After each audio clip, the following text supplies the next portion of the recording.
Hello, buddy. This is Football Talk with Beef and the Deuce. We're on YouTube. Check us out on YouTube. Like and subscribe, please. Also, check us out on X Twitter. Beefer's got that thing rocking hard. It's always good over there. Um, so I'm feeling much better. The last couple of days, not so good, but I'm feeling much better. How you doing? You're busy, Beefer? Oh, it's just another day. I'm ready to crack open the bourbon shortly Yeah. after that. It's just to start the beggar's night. Now, would you add a little of that to the icy light, or are you all out of icy light right now? Oh, we got plenty. We're slowly but surely going through the 30 rack, which is good All right. because you don't wanna burn it all. You let me know. Um, I'll head over there and pick up some more for you. I may or may not have somebody that goes to Pittsburgh frequently, All right. so All right. I may have a plug, if you will, All on some right. icy light. Life is good. Oh, I love it. I love it. But yeah, we're good. We're good. It's it's a shitty day out in the good old city of Columbus, but Yeah. yeah, Yeah. it's all good. Got my roof over the weekend, and then yesterday they did my soffits, so life is Look at you. a little less pounding. God damn. Yeah, I'll be on the same roof train here come springtime. Yeah. So as long as we can survive the winter, we'll Yeah. be right there with you. Yeah. All right. Florida Bob texted me this morning. The 2029 college football playoff finals will be at Raymond James Stadium, Tampa Bay, Florida. Bob's part of town. He is insanely out of his mind right now, and that's normal, of course. But he's probably like 500 feet in the air without an airplane. So whatever he says is excusable. But I think that's phenomenal for that area. What do you think, Beaver, on that one? Great stuff. Well, the stadium alone is beautiful. Yeah. You've got the ship. You've got, just about everything that you could ask for, Hmm. and you got weather on top of that, which it's going to be beautiful down there. Tampa Bay. Yeah, what that would be? Is that early January for the finals? Yeah, somewhere in there. Early, maybe close to mid, give or take. Yeah. So I mean, it's perfect, and everyone knows they don't want the CFP played in the cold. Nobody wants to play in the cold. Right. Everyone's been playing in domes lately, which again is fine. A lot of the dome stadiums are beautiful. Hmm. But I think Tampa is just it's a vibe. That Yeah. environment's insane. Hmm. It's obviously gone up, and it's gotten better since Tampa Bay's been relevant in football in the last handful of years. Yeah. So you got a good fan base, and obviously college football down south in general is, Hmm. I mean, there's strong support down there. So I can only imagine a Final Four in Tampa at Raymond James. I mean, it sounds like a movie. I think it's gonna be beautiful. Now, did they do it, the semis and the final there? Because they just mentioned final game. I would assume maybe it's the Final Four and then the final game. Okay. I mean, yeah, maybe it is the final game. You might be right. I have to look into it. All right. Either way. But either way, I wish it was the last. That'd be the last three games. So you got the Final Four, those two games, and then obviously the championship. Be amazing. That'd be awesome. Yeah. And that's one of my favorite stadiums, anyways. Yeah. So kudos to Florida Bob for picking a great city to move down to. Yeah. Yeah. Yeah, I think it's great. It's a great spot, and the local radio station here, and obviously all the, the podcasters or like Pat McAfee's of the world, they seem to really enjoy the idea of that. Now that it's final, it's gonna be cool. I think it's gonna be a great time. Yeah. Yep. Any thought on? I'm just thinking about this. Any thought on? You think it'll still be a 12-team playoff at that point? Still? No, I think it'll be 16. Sounds like a lot of the momentum's going towards that 16 model. Well, when would they make that decision, though? Whenever they want Probably to? soon. I would assume soon. Within the next couple years, probably. Just because it seems like not that it hasn't before, but you can correct me if I'm wrong, the momentum for a bigger CFP, I feel like, has been more positive than negative. Oh, yeah. Well, for a long time. Yeah. And then obviously the longer college football season generates more revenue, which is always, numero uno Mm-hmm. for this, this business model. And then it gets, we've talked about before, I'm sure, it gets these, out of Power 4 schools more of an opportunity to kind of make a name for themselves. Mm-hmm. So I mean, I don't hate it, but at the same time, it's, you don't want to make it too big, because then not that it's not going to be taken less seriously, but it almost be kind of annoying if you continue to get bigger and bigger and bigger. Because I mean, I liked the 8 model. Yeah, I thought 8 teams would have been perfect, and then we saw the 12 team, and the 12 team worked out fine because those games were amazing. but Oregon, I just don't want to see it. Yeah, I just don't like, 16, 20, whatever it's going to be. Yeah. Just feels like it's too much. Yeah. Yep. Oh well. Like obviously, I love college basketball and the March Madness and all that stuff, but that's always made sense, and it's supposed to be a long 3 to 4 week thing. Mm-hmm. The CFP shouldn't be 3-4 weeks. That's just it's too long for football. That's too much waiting and all that stuff. And even then, never thought I'd say it, but that's too much football. That's too much college football. Yeah. Yep.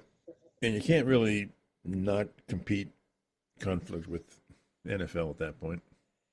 Mm-hmm. I mean, because you don't want to run it into closer to the Super Bowl and then the NFL playoffs, which is, obviously a massive, January to February thing for the majority of football fans. But yeah, you don't want to have that conflict of interest at any point. Yeah, we'll see. But it's good news for Tampa Bay. Yeah, it's great. It's a beautiful city. It's a beautiful stadium. I'm sure they'll do it up just right. Yep. Okay. Score predictions for the Ohio State Penn State game. Robert, 55-3. 55. Okay. That seems a big number. Yeah, biggie number. Florida Bob, 48-13. 13. He's always predicting the highest opponent score. He's been pretty much wrong the whole time. I'm just talking about the. And me, I'm always going for the shutout. I'm going 41-0 shutoutville. And Beef, what do you got? I'm going to go 42-3. All right. What's wrong with my shutout?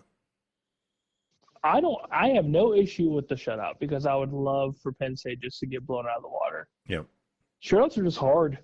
Yeah, they are. Regardless of who you play, yeah. It's tough because you got to be perfect the whole game. Yep. Not that we haven't been perfect for the majority of the season on both sides of the football, but I could see the little sneaky field goal, maybe towards the end of the first half or even at the end of the game, just to say that they put up points to make everyone feel good about themselves. So who is the interim coach for them? Oh gosh, I was just looking at this and I can't remember. All right. Somebody was mentioning Knowles. Would they make Knowles the interim head coach?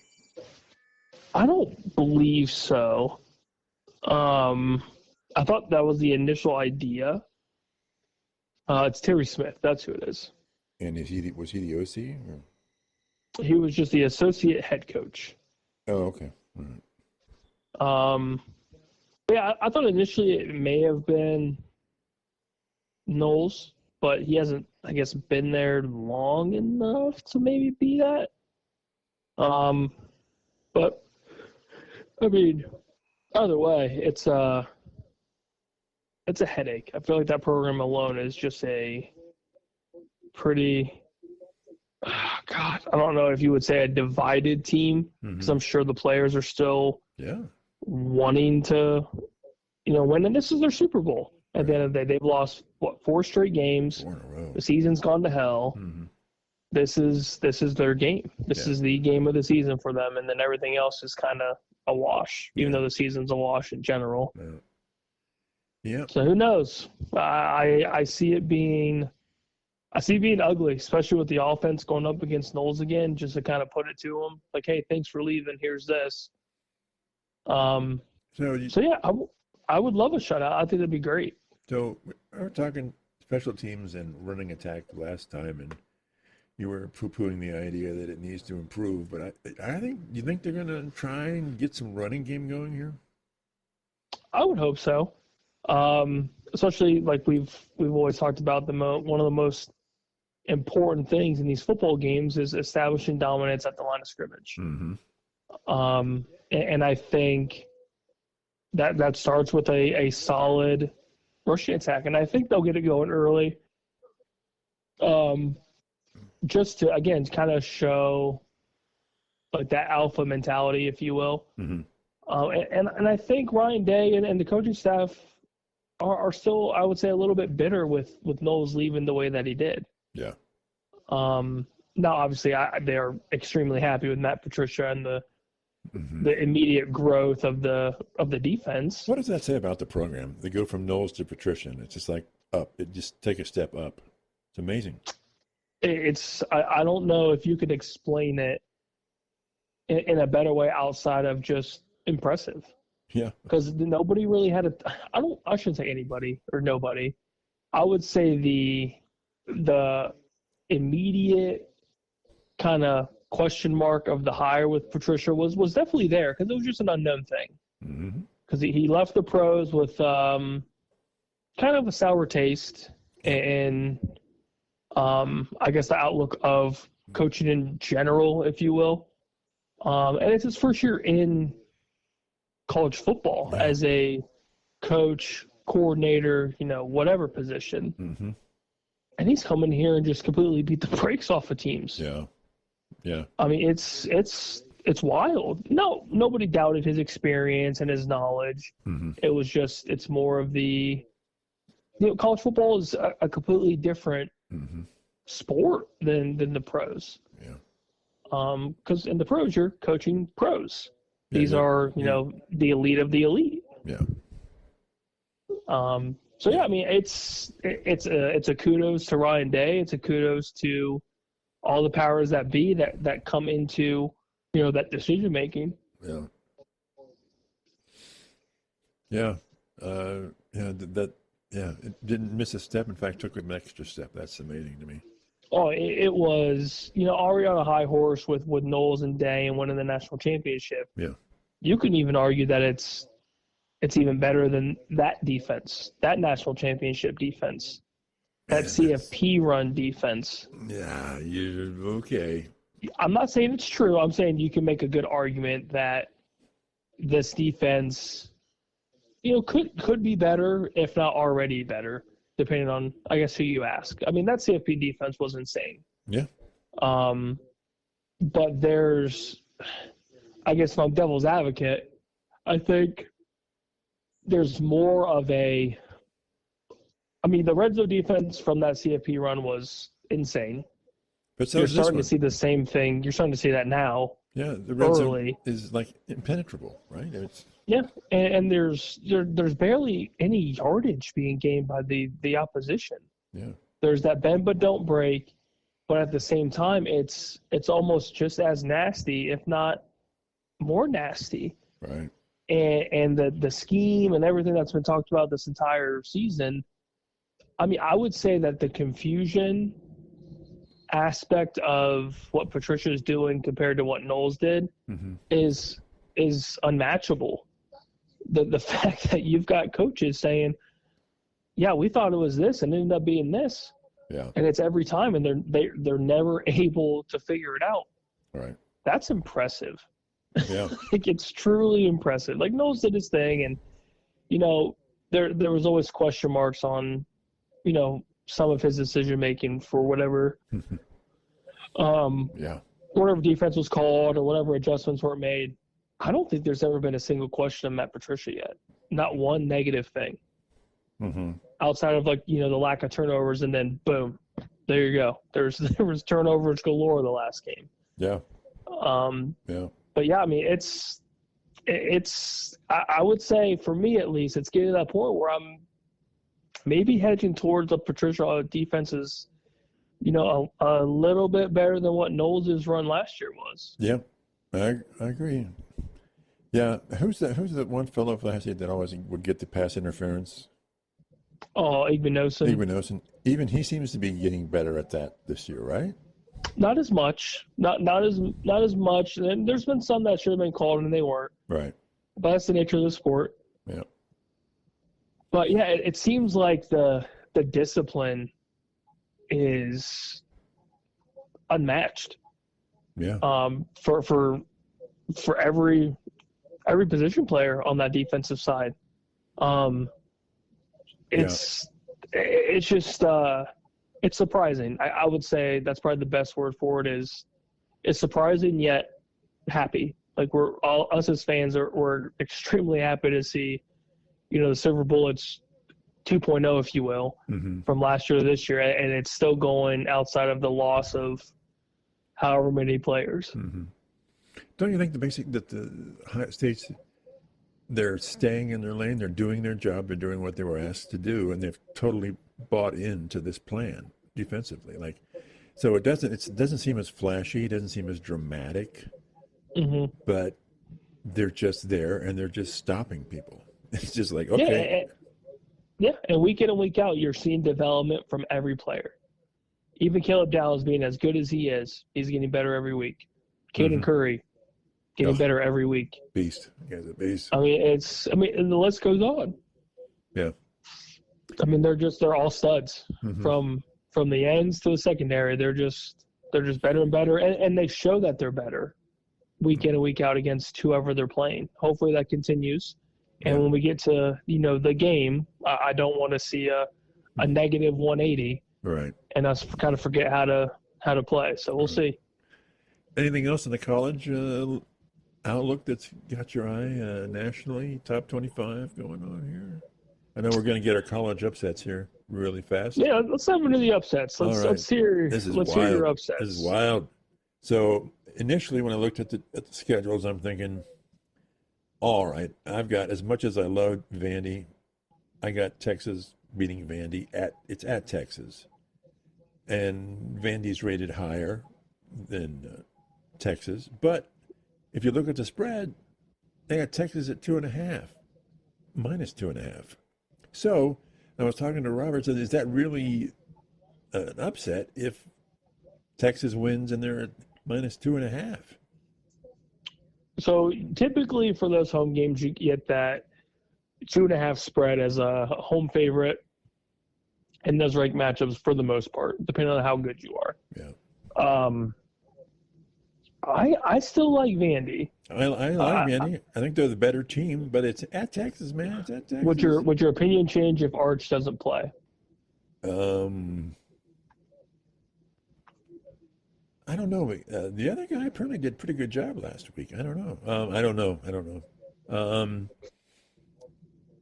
It might be worse. I don't know. But I think it's a Texas. Texas, they're going to defend their house, and it's Vanderbilt. And I think somehow, some way, Texas is pulling this one out. Okay. I don't hate your pick. I'm curious if Arch doesn't play, if your opinion would say the same if Caldwell's under center for Texas or if it's Arch. I still like Vandy in this game. I'll take Vandy. Okay. And I think the money line for them right now is plus 140 through ESPN. Mm-hmm. So it's definitely gonna be close. The spread right now is Texas 3.5. Okay. So I'm assuming if it's up a little bit, that means Arch is probably playing, more than likely. Okay. If he's cleared concussion protocol, then I would assume the spread going up would mean Arch is playing. Mm-hmm. Okay. I know this is one of the games where nobody gives a crap, but I actually have Cal beating Virginia at Cal. Again, you're like, who gives a crap? You read my mind. I know it. What about Oklahoma beating Tennessee at Tennessee? I like me some Milroe. Give me Oklahoma. Give me the Mateer factor. Okay. Tennessee's obviously good and they play well at home. Yeah. But I think the difference maker for this is going to be Oklahoma's defense. Yeah. So you're on board with I think Oklahoma? Joey Aguilar with Tennessee is obviously a very I shouldn't say dominant quarterback. He's played very well this year. Mm-hmm. But Oklahoma's just kind of on this. I shouldn't say a run because they have 2 losses. You just got beat by Ole Miss. Yeah, they just got beat by Ole Miss. It was a close game. Mm-hmm. And the only, I guess, blemish is that they kind of got rolled by Texas. Yeah. But I think with a healthy Mateer and that Venables defense, I think they can squeak it out. I think it's going to be very close.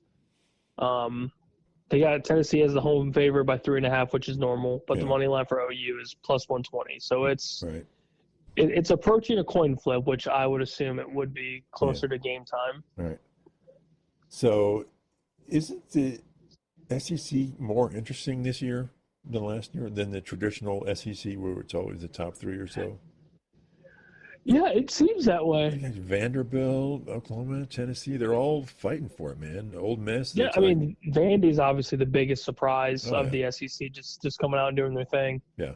But it makes football more interesting because, you know, we deal with the Big Ten and the upper echelon of those teams, and then it just falls off. Mm-hmm. The SEC, there's no fall off until you get way below that midpoint. Yeah. I'm without looking on the top of my head. I think they got half a dozen teams in the top 25. Yeah, roughly. One give or loss take a team. couple. They must have 6 or 7 one-loss teams, something like that. Mm-hmm. Yeah, it's wild. And as much as we're not, you know, I mean, safely, we're both not huge SEC fans. The SEC football games lately have been fun to watch. Yeah. So outside of us, you know, Buckeye faithful, it gives us something to do when the Buckeyes aren't playing, but you also have ranked matchups every week. Who doesn't love that? Yeah, it's great stuff. So one that was, and of course, Florida Bob, got to give, I don't know, he's picking Maryland over Indiana. He's picking Maryland over Indiana. I just want him to know right now that as I'm looking at the money lines for all of these games, Indiana is favored by 21.5, and the money line for Maryland is plus 1,300. Yeah. I think that's the betting world saying Bob's high. Okay. Now, if you would say I think Maryland covers the 21.5, sure, that's great. I think that's a great bet. But do you really think they'll do that, though? Absolutely not. I'm just trying to help Bob out a little bit for confidence. Okay. All right. The only upset that I'm looking through, you know, the games that I kind of like, and it's going to sound crazy, but I like North Carolina State upsetting Georgia Tech. Really? Why? They're hosting Georgia Tech. Georgia Tech's only favored by 5.5.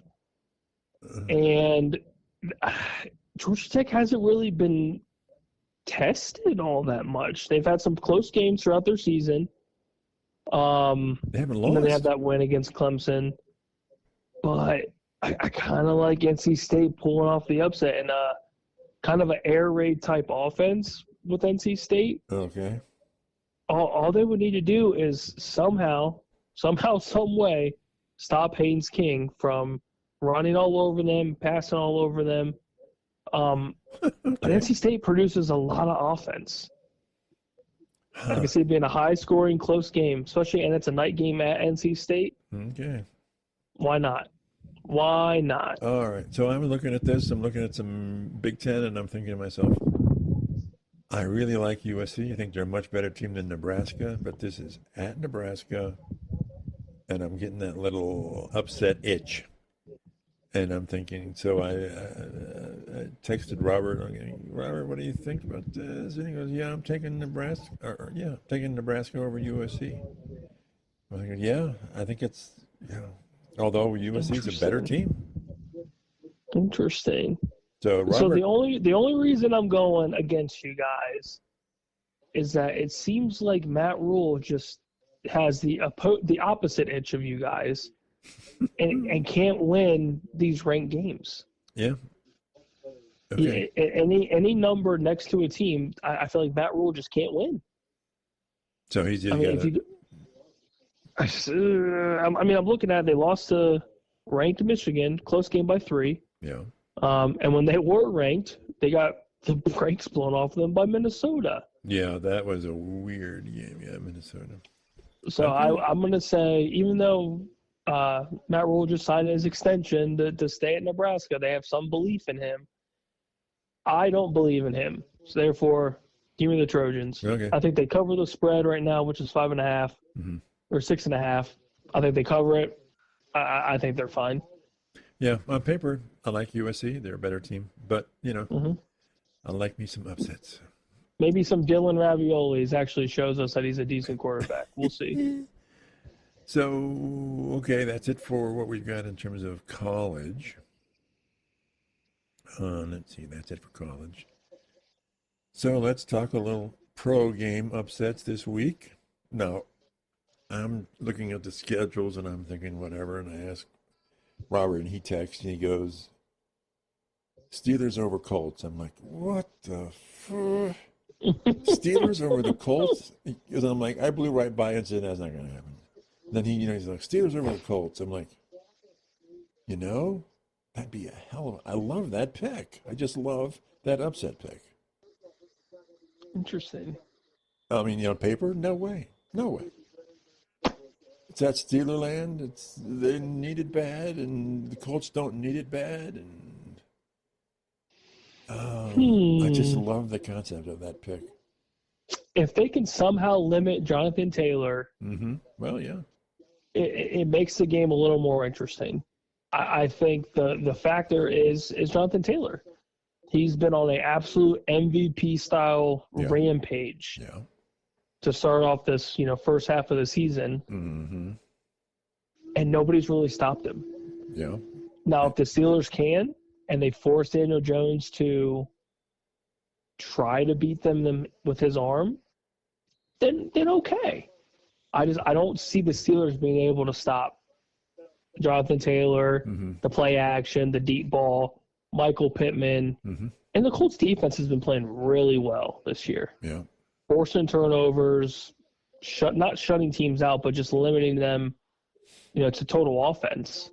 Yeah. I like the Colts. I know it's hard to play in Pittsburgh, but it's November and open air. I know it's going to be difficult. I'm not going to say it's easy by any means, but I think the Steelers cover the spread, which is 3.5. Really? But I think the Colts win. I think the rushing attack is just on another level right now. Okay. Jonathan Taylor is just on another planet. He's putting up, it seems like 2 or 3 touchdowns a week. Yeah. Yeah. So, I think difference maker, like I said, is JT. If they shut down JT, I think Pittsburgh wins. If they don't, I think the Colts pull off a close win. Okay. How do you think Rodgers will do? I think he's going to be fine. He's been quietly a pretty decent quarterback, especially in his 40s. Yeah. Him and Metcalf are starting to hit stride a little bit. Yeah. Didn't they just rushing attack with Jalen Warren's looking good. Didn't he just pick up somebody he used to play with? A second receiver, or another receiver this week? Did they? I can't think of that name, but I think he played for the Packers, but he knew this guy, and he said, "Yeah, I want this guy because, I need another good receiver. I got nice tight ends and a good receiver, but I need 2 receivers." And they're like, "Okay, what do you want?" He said, "I want this guy." Interesting. I've not seen anything yet. No, but granted, I've been running around like crazy, so I've not looked into anything quite yet. But okay. it would make sense. Okay. It would absolutely make sense.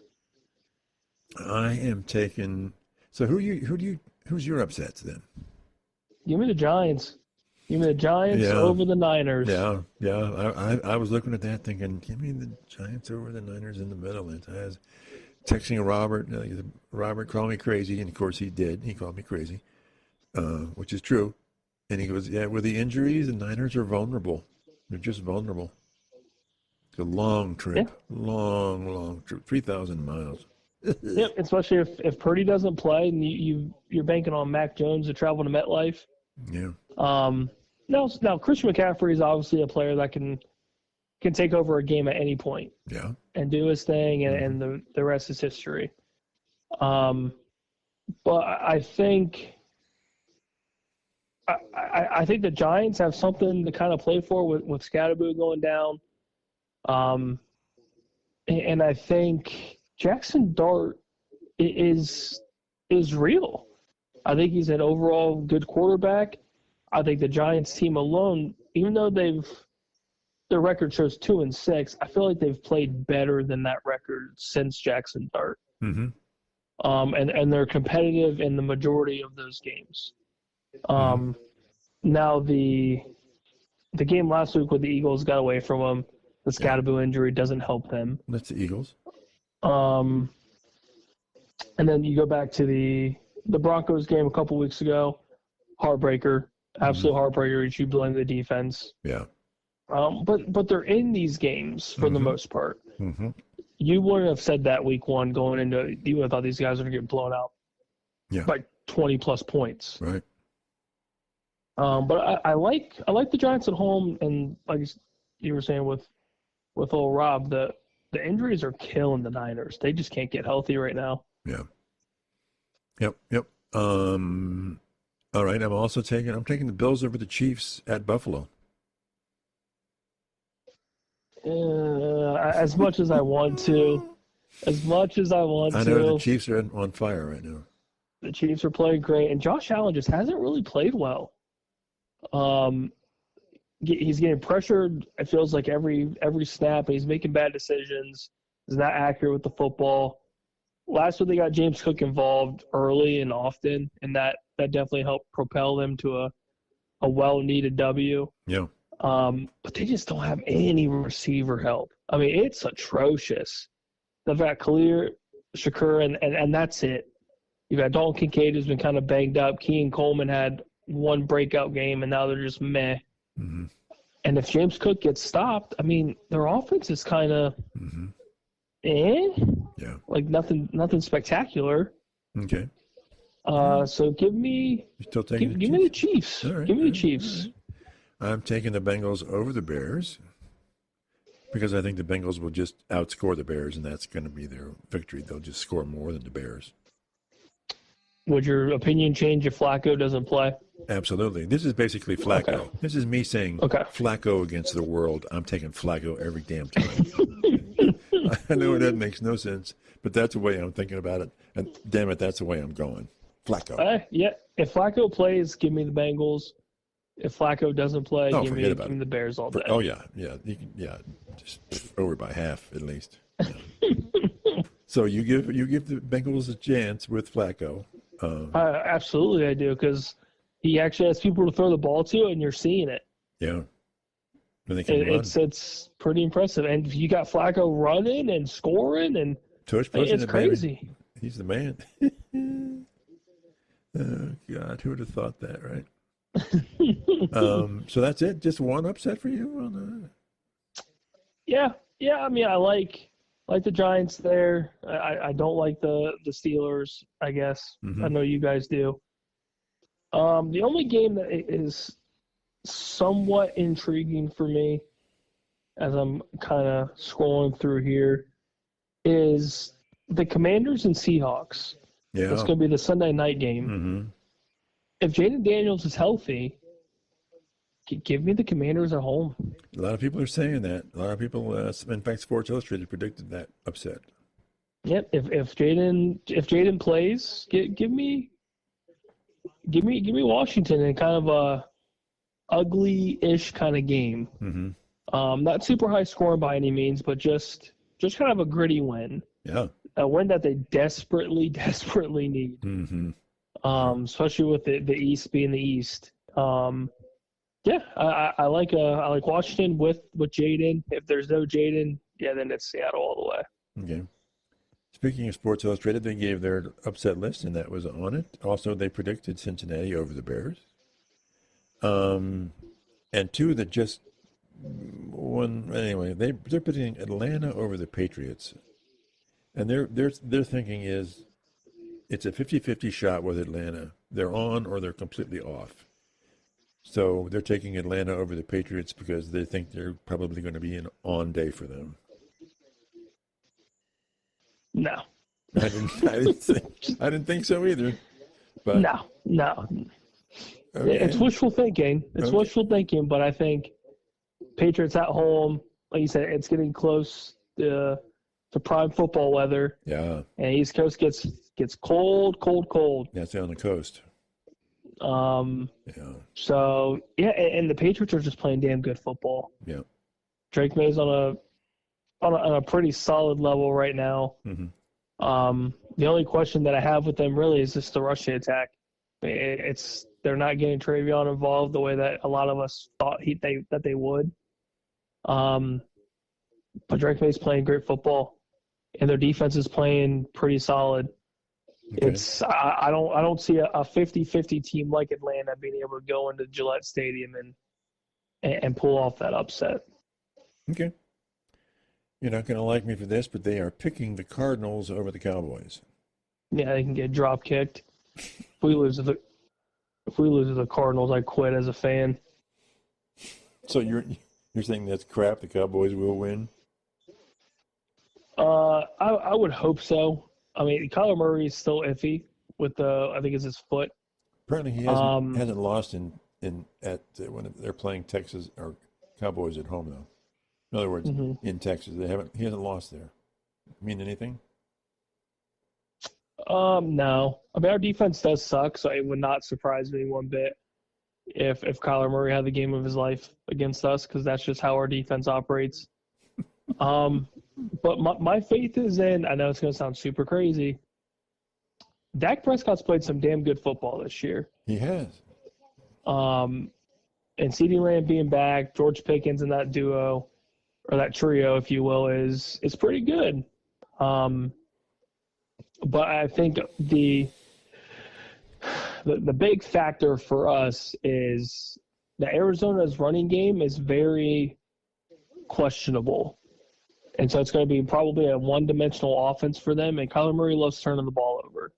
Yeah. So I could see our defense, finally producing some sort of turnover or turnovers, if you will, and kind of limiting the explosive plays from Arizona, whether it's Kyler to Trey McBride or Kyler to Marvin Harrison. But they've also got to stop CeeDee Lamb, Javonte Williams, George Pickens, Dak, and our line that's played, relatively well. And we're at home, and for the most part, we play well at home during the regular season. So yeah, give me my boys. All right. Before we get out of here, is there anything else going on at the program here? We got Thursday Night Football, so I don't know if you believe, with you and your upset-minded wisdom, if the Dolphins could pull off an upset against the Ravens. That would be insanity to me. But who did they just upset somebody last week, right? Miami did blow the brakes off of Atlanta. Yeah. And boy, when they played, they played Cleveland? They just got destroyed. Well, both teams were terrible, but yeah. I mean, both teams were just terrible. They couldn't stop anything. Both teams, they were just getting gashed. So my opinion of you have a higher opinion of Dolphins than I do, but that was a terrible game. I think they're atrocious. Okay. I think the team's terrible. Okay. But I don't see them being able to stop a nosebleed from a healthy Lamar now, hopefully. Derrick Henry, Zay Flowers, Mark Andrews. There's just too much. Yeah. That's way too much for the Dolphins, and all they have is what, Jalen Waddle and Devon Achane. That's it. Yeah. I think Baltimore's a little pissed off. I mean, they're getting some disrespect, and they pulled off a pretty gutsy win last week, and Lamar's back. So, with the Ravens and Lamar are on a whole different planet than the Ravens are without Lamar. Oh, yeah. So, I mean, the offense as a whole is going to take a complete 180, I'm sure. And the North is still up for grabs. I mean, it's still available, and I can see the Ravens kind of, starting a little bit of a streak here and getting some wins under their belt. But so when the Steelers upset the Colts, that can propel the Steelers, right? More? If it does happen, we're going to find out real soon. Yes, we will. If you guys are on the same planet as I am, we'll find out. That's always a doubtful question. All right. So much for us right now. We'll get a hold of you guys next time with more of this fun talk. Talk to everybody later. Bye.